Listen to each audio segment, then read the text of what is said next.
matière de stress et de pression, notre invité cumule les deux casquettes, réalisateur et comédien. Comment va-t-il? On va lui demander. Bonjour Pascal Elbé. Comme un matin de la sortie. Voilà. Soyez bienvenue chez nous à Télématin, Pascal. Merci. Votre 4e film en tant que réalisateur sort aujourd'hui. Ça s'appelle La Bonne Étoile. On a adoré. On en parle dans un instant. On va voir des images, évidemment. Mais on commence par la petite séquence. Ça s'appelle du tac au tac. 1 minute, des questions tous azimuts. Et vous me répondez de manière concise, s'il vous plaît, afin de mieux vous découvrir. Ça vous va? Très bien. Allez, c'est parti. Vous levez ce matin pour nous, parcours du combattant ou promenade de santé? Parcours. Votre film sort ce matin. Vous êtes dans quel état? Vous serez où? Là, vous allez attendre les chiffres dès 11h? Non, je vais voir des salles, j'ai d'autres émissions. Non, je vais. Vous surtout- occupez la tête. Oui, surtout pas tourner en rond. Alors, je prends l'exemple du montage d'un film, et globalement, dans la vie, quand c'est fini, ou êtes-vous du genre à être un perpétuel insatisfait? Non, fini. Vous arrivez à passer à autre chose? Oui. Votre plus gros défaut, Pascal, s'il vous plaît? Mauvaise foi. Une qualité. La mauvaise foi. Qu'est-ce qui vous angoisse le plus dans la vie? Je dirais mes proches, ceux qui vont s'en aller avant moi. Serpent, rat, araignée, c'est quoi votre plus grande phobie? Les deux. Tout? Je les déteste tous là. Voilà, Ah toute ouais. la famille là où est Ah, noyée. tout ça, vous n'aimez pas, d'accord, Oui, ok. Vous êtes plutôt optimiste ou pessimiste? Optimiste. Et enfin, quel serait le plus beau compliment qu'on puisse vous faire après avoir vu La Bonne Étoile? Ce film fait du bien. Eh ben voilà, merci d'avoir répondu. Et en effet, moi je confirme, ce film fait du bien. Vous êtes sacrément gonflé, si je peux me permettre d'être aussi familier avec vous, cher Pascal Elbé, parce que nous faire rire, nous faire passer de la drôlerie, mais vraiment des scènes où on se marre, à des scènes où on a pratiquement la petite larmichette qui arrive en un claquement de doigts, bravo. Donc ça s'appelle La Bonne Étoile, avec entre autres Audrey Lamy, Benoît Poelvoorde, Hugo Becker, Zabou Bretman et vous, entre autres. Voici la bande-annonce.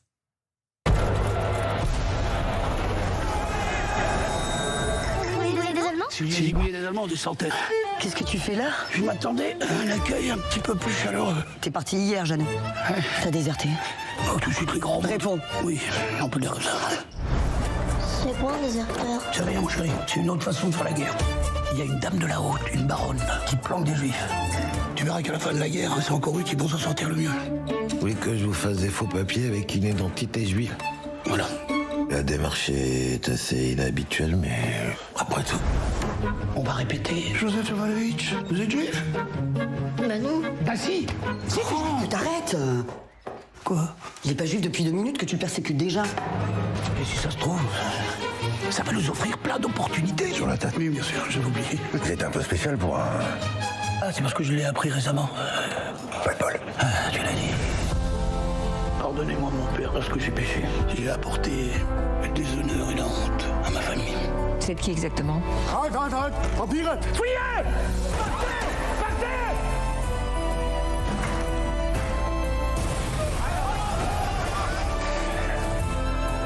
Tu crois en Dieu? Un petit peu moins depuis que je suis juif. Mon père, vous êtes encore là? Comment vous est venue l'idée du scénario, Pascal Elbé? Vous savez, je répète souvent que parfois c'est une déformation professionnelle. Quand on est inquiet de quelque chose, quand on a besoin d'écrire quelque chose, on prend souvent le contre-pied.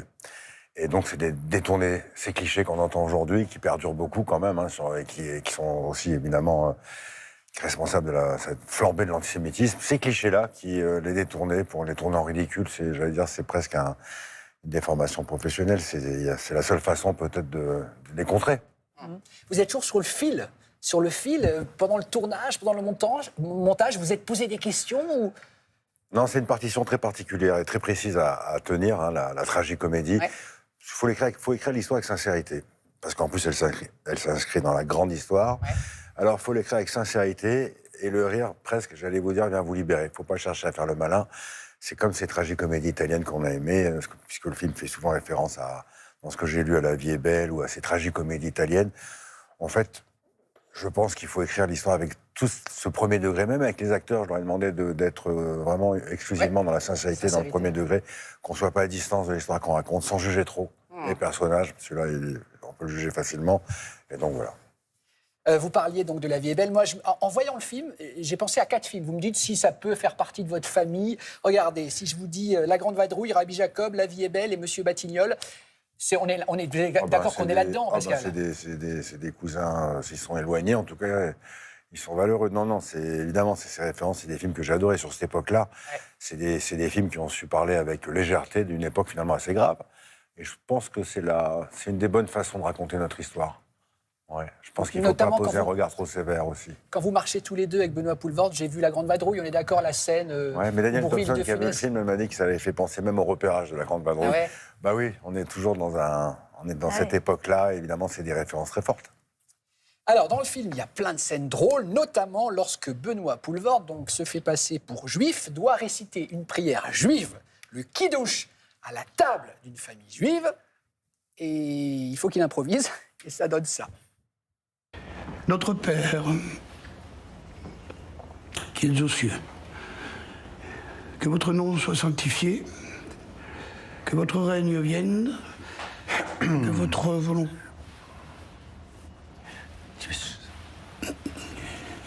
On n'est jamais trop prudent. Les murs ont des oreilles. Je préfère brouiller les pistes. Oui, bon, mon ami a raison, vous savez, faut penser à tout. Voilà. C'est tellement drôle. Et elle fait une minute 30 la séquence, mais vous la verrez en salle, évidemment. Comment ça s'est passé le tournage, et notamment avec Benoît Poelvoort Cette scène-là, c'était exactement comme le personnage, c'est-à-dire qu'il n'avait jamais fait une scène de Shabbat avec un kidouche, la prière. Ouais. Et c'était vraiment rendez-vous en terrain inconnu. Il était vraiment au bord de la table et on ne sait pas trop. Mais de l'autre côté aussi, quand les gens qui étaient aussi à table, c'est des gens qu'on avait convoqués pour cette scène-là. Et de la même façon, quand on a fait le kidouche salé, puis quand Benoît commence à dire notre père aussi, ils sont regardés pour de vrai. Donc c'était drôle, c'était aller-retour. Mais c'était drôle organisé. Ouais. Non, Donc, c'est un bon moment. Ce personnage de Benoît, il campe un homme bête, ignorant du sort réservé aux Juifs en 40, lâche et profiteur, mais il évolue au fil du film. Et on pense à ce que disait Victor Hugo, Pascal Elbé, le droit qu'on ne peut retirer à personne, c'est celui de devenir meilleur. Oui, je pense qu'encore une fois, évidemment, c'est facile de se replier, c'est facile de rester sur ses peurs, et puis c'est comme ça qu'en général, les emmerdes arrivent. Ce personnage-là va s'affranchir au fur et à mesure du film de son ignorance et de ses stéréotypes pour devenir, on va dire, au contact de l'autre, comme toujours, pour devenir un peu meilleur, un mensch, comme on dit dans le film. Mais c'est vrai que c'est encore une fois, aujourd'hui, on est dans une époque où on est quand même très replié sur nous-mêmes, on est chacun dans son narratif, ses algorithmes, et on nous demande très vite de choisir son camp. Je trouve que si à travers ce film, on peut faire ce petit trait d'union, de dire, même si je ne suis pas d'accord avec vous, ça n'en fait pas pour autant de moi votre ennemi. On peut discuter. Compliqué aujourd'hui de discuter. Ce personnage-là va évidemment, au contact des autres, se rendre compte peut-être de ce qu'il a véhiculé jusqu'à maintenant. Il apprend, il grandit. Voilà, il s'élève un petit peu. C'est ça. Un mot de Zabou Bretman qui campe une baronne résistante qui va sauver des familles juives. Est-ce que ce rôle-là, vous disiez, il est pour elle, d'emblée? Oui, Zabou, c'est une évidence parce qu'on a travaillé souvent ensemble. Je sais exactement où je peux formidable. Et elle est en baronne. Ah, et puis, ouais. c'est vrai que j'avais besoin de cette femme qui incarne cette maîtrise et je veux dire, cette force tranquille parce qu'il fallait que je rende hommage à ces femmes résistantes. Je pense on peut penser à Germaine Tillion, Charlotte Cordray, Lucie Aubrac, toutes ces résistantes qui ont évidemment participé tellement aussi à cette libération, à l'effort de guerre. C'est une façon de mettre en lumière aussi notre histoire, notre, socle commun, et essayer de comprendre pourquoi cette histoire aujourd'hui ne nous a pas appris tout ce qu'elle aurait dû nous apprendre, puisqu'on est finalement en train de revivre parfois les mêmes choses terribles, puisqu'aujourd'hui, certains artistes, on les empêche de chanter, de se produire, d'écrire, parce qu'ils sont ce qu'ils sont. Alors, je pense que parfois, il faut remettre un coup de projecteur sur notre grande histoire pour essayer de comprendre ce qu'elle ne nous a pas encore vraiment enseigné. Ouais. C'est une période historique qu'on connaît évidemment par cœur. Est-ce que vous avez travaillé, malgré tout, avec des historiens qui vous ont accompagné dans la construction de ce film, dans l'écriture? Oui. Avant de se mettre à écrire les dialogues, c'est le cadeau, les dialogues.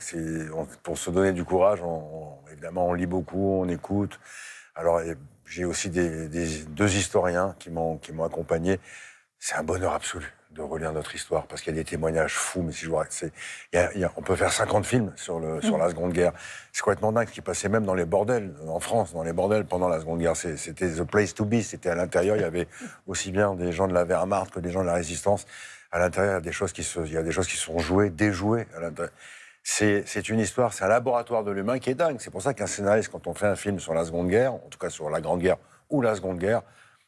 C'est un terreau qui est tellement riche parce que c'est le laboratoire absolu de ce que nous avons été et ce que nous sommes.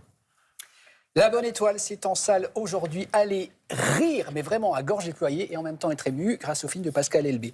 Je suppose, donc c'est votre 4e film, Pascal, en tant que réalisateur. Je suppose que vous avez à chaque fois une pensée pour votre papa de cinéma qui était Philippe Noiret. Je suppose qu'il est toujours quelque part. Toujours. Ah oui, toujours.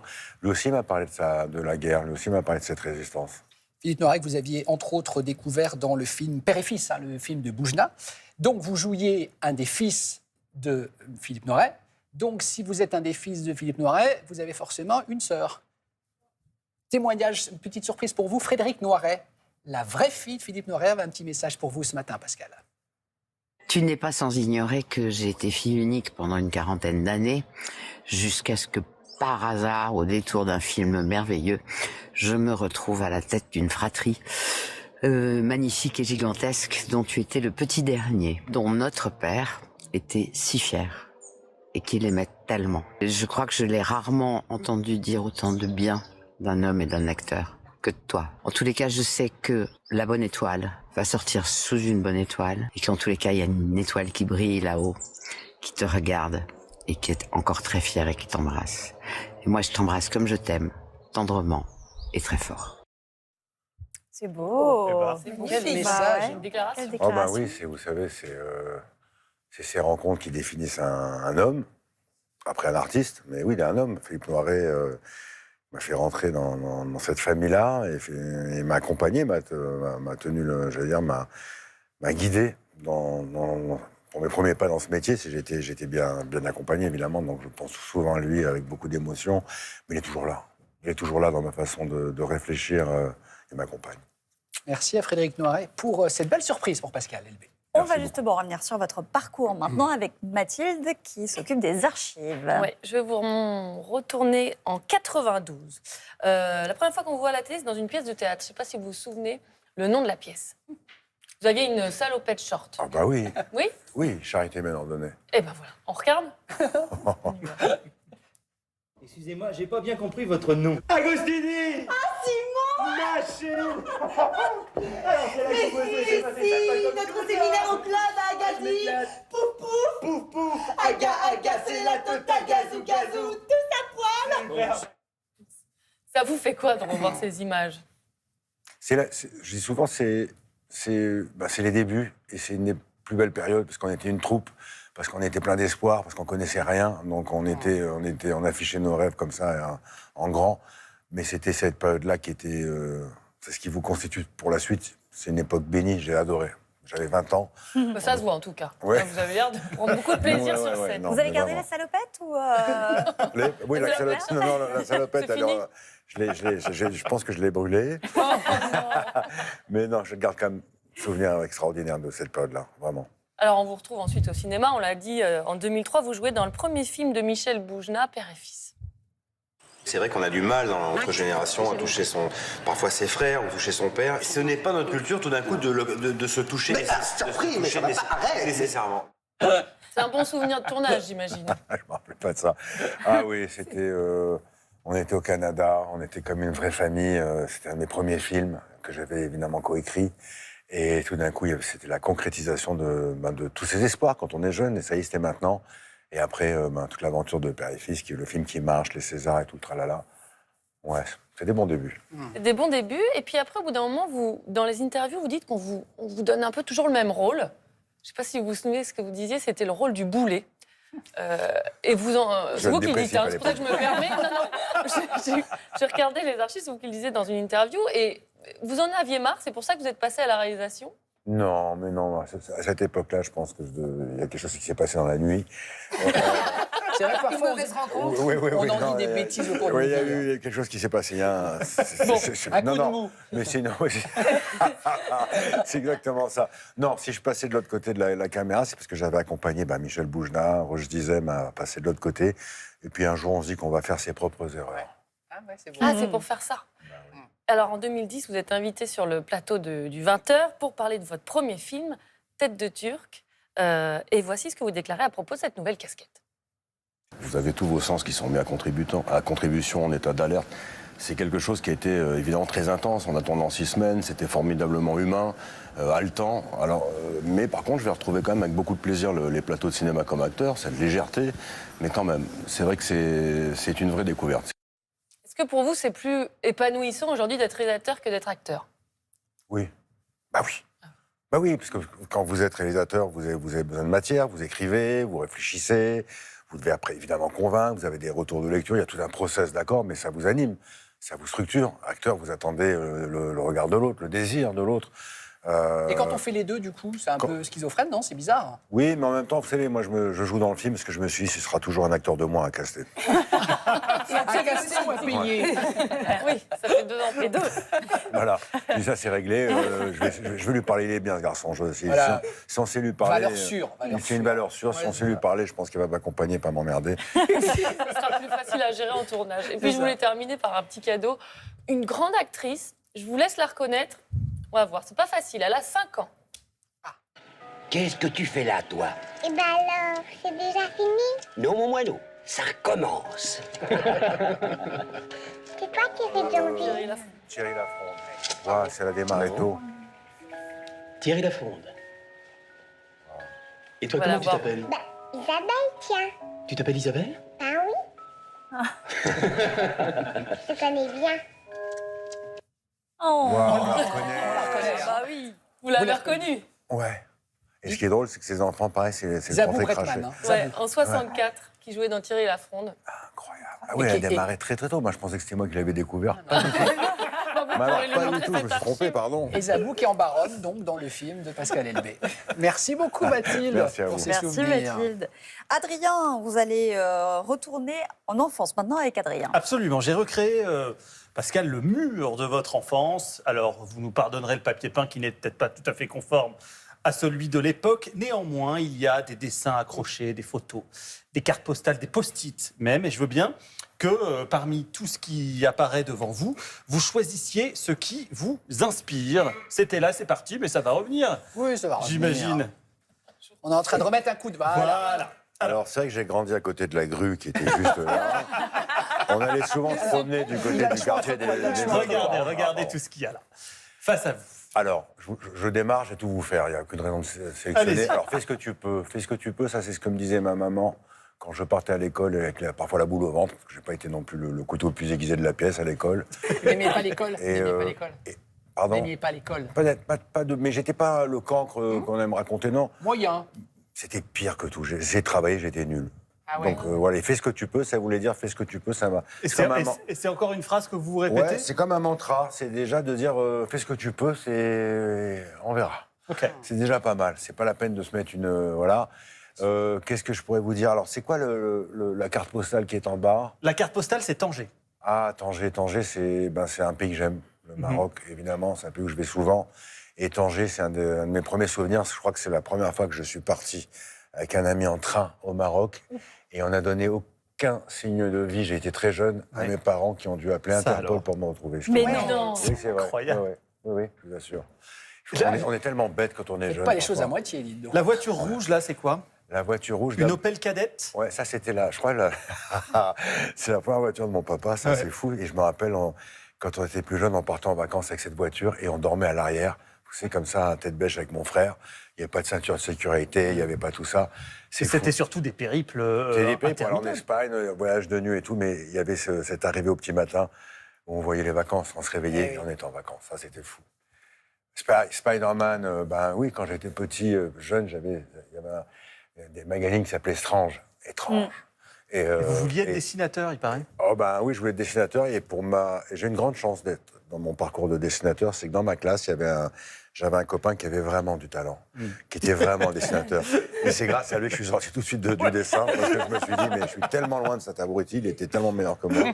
Et j'ai arrêté, donc voilà, ça c'était fait. Parmi les métiers, justement, il y a un petit ticket là. Musée de la Villette. Waouh, vous savez tout. Ça vous inspire quoi, ça? Musée de la Villette, c'est un de mes premiers jobs pour payer mes cours de théâtre. C'était quand le musée de la Villette c'est là où on se dit, on est quand même, on est plus tout jeune, et sorti de terre pour se construire. Moi, j'étais à la Guérite, à l'entrée du musée. Il fallait que et j'avais amené ce bouquin qui était terrible, qui c'était le château de Kafka, qui était quand même très glauque. Et moi, je travaillais la nuit. Il fallait juste que je soulève cette. Vous étiez veilleur de nuit. Veilleur de nuit, et j'en garde pas un grand souvenir. C'était terrible. Vous avez fait des petits boulots quand même. Vous avez été cireur de chaussures aussi. Oui. Ouais. Et vous avez été opérateur téléphonique. Oui. Pour payer les cours de tâche, on a fait beaucoup de choses, quoi. Beaucoup de choses. Qu'est-ce qu'il y a d'autre qui vous plaît? Regardez la photo de Michel Platini. Pourquoi? Parce que le foot fait évidemment partie de votre vie. Oui, ça fait partie de ma vie. Un peu moins aujourd'hui, parce que j'ai découvert d'autres joies, comme la cuisine, n'importe quoi. Non, j'ai découvert des trucs. Mais Platini, c'était quand même cette équipe de France qui nous a fait rêver. Puis c'était ces petites collections-là. Panini. On peut les citer. Oui, Panini, c'est quand même... On était quand même, quand je vois ça, cette part d'enfance qu'on avait en nous, ça s'accompagnait de pas grand-chose, quoi. Vous avez vu 2 post-it, un Michel Platini, on est heureux. Pour terminer, un mot sur De Funès, quand même. Il fait partie de vos modèles. Oui, et l'autre jour, c'est fou, parce que l'autre jour, on a fait une émission avec Benoît Poulvord, et il disait qu'il devait 80% finalement de son travail, de son talent à Louis de Funès. Vous savez, les clowns, que ce soit De Funès, Chaplin, Bourvil, évidemment, Fernandel, c'est ces clowns-là, ceux qui savent nous faire rire, c'est l'art le plus noble. C'est eux qui vont rester éternels. On parlera d'eux tout le temps, pas les autres, les clowns. Donc il faut les chérir, il faut les préserver, il faut les respecter. Voilà. On vous chérit, on vous respecte parce que vous êtes parvenu à nous faire rire sur un sujet vraiment pas facile. Donc ça sort aujourd'hui en salle, ça s'appelle La Bonne Étoile. Vous allez vraiment, sincèrement rire à gorge déployée et puis être ému, je le disais. Bravo, félicitez toute l'équipe du film parce qu'on passe un super moment. Merci beaucoup, Pascal. Merci beaucoup à vous. À bientôt.